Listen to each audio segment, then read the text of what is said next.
Yeah, I think our guys have, they've battled all year long. I give our guys a lot of credit. I think our scheduling was probably not the best on my part with a couple games, but you have to go play teams, and we're not going to back down from anybody. And I think that gives our guys experiences that hopefully they can draw from later in the year. I thought some of our older guys, our sophomores, Mackenzie Morgan and Noah Pagoda, Bob Gresham, really played well. Jalen Sledge played really well. He was a little bit banged up, injured. Ack played really well. He was banged up. He was a little bit injured, but all those guys played really well and really got in the fight from start to finish at Tyler. And so that was a great win for us.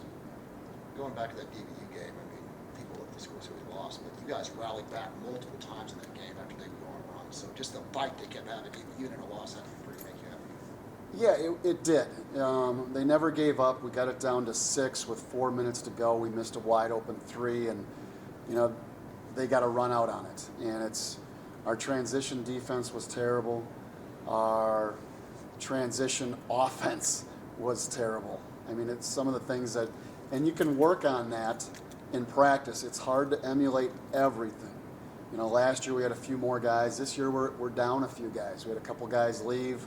We've got one out with an injury, and so you try to emulate that a little bit in practice. And you give DBU a lot of credit. They were very physical with us. They were very aggressive, but we made a lot of mistakes that were uncharacteristic. And I think that's due to some of the things that they did to us. They were very physical, and they can play 10, 11, 12 guys and not worry about fouls. We got in foul trouble right away, and so that really hurt us. And it's just something that, you can't get down. We started out down 8, and then we battled back, and then you just can't do that against good teams. You can't get down like that. You talk about this next man up mentality. Who's going to step up if somebody goes down or doesn't have the production they want? Who's really stepping up for you? Well, I thought Narit came in and really has played well. He still makes some freshman mistakes, but I think he's playing really well. Mackenzie Morgan is coming in off the bench a little bit for us right now. Kelson Jones is getting right there. Kemper had a good weekend. They both need to get a little bit more physical.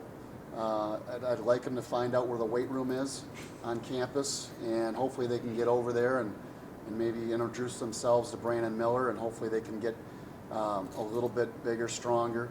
But they are freshmen. They're great kids, and they're working their tails off, and that's all you can ask for right now. And hopefully this spring and this summer we get a little bit bigger, a little bit stronger. We create a little bit more depth because we don't have a lot of depth right now. You have another shot at LCU and Midwestern this coming week. What adjustments do you plan on making compared to that last meeting with those two teams? Well, we probably want to guard Ethan Duncan. I'll give you guys a little heads up. He can shoot the ball. So if he's open and he's looking at the basket, even if he's looking over here and the basket's over there, he's probably still shooting it. So you better be up there guarding him. If you give him an open look, it's probably in. I really like the way that he plays. He's a great competitor. They've got so many good players, and Todd does a great job with his ball club, and they're very fundamentally sound. We got to stop guys one-on-one. We might put a little zone in. We might press a little bit. We might mix some things up to try to throw their rhythm off a little bit, but it's hard to rattle them because they're just very sound. Midwestern, same thing. We got to get ready for them. They're big. They're long. They press. They fall back into a zone. They'll play man-to-man. So they try to really keep you off balance too. But they're a very good team, and they're very tough to play at their place. So it'd be 2 tough games for us. How grueling has it been to be on the road for those last 2 games and stay on the road this week? Yeah, it is. It's tough going back-to-back. The schedule maker, this wasn't my fault on this one, but it is tough going back-to-back.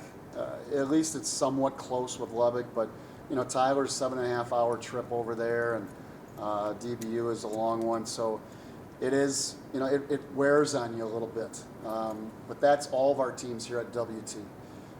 We have to travel quite a bit in just the location we're at, and it's tough. But you get like DBU, who's the travel isn't too bad for those guys, and same thing with a couple other schools. But you know, it is what it is, and you got to fight through it. And we've been pretty good doing that the last few years. And you know, you try to make some accommodations for it, but it's hard for the younger guys to understand how much it takes out of you. And it'll be 2 tough games this weekend, but looking forward to the challenge.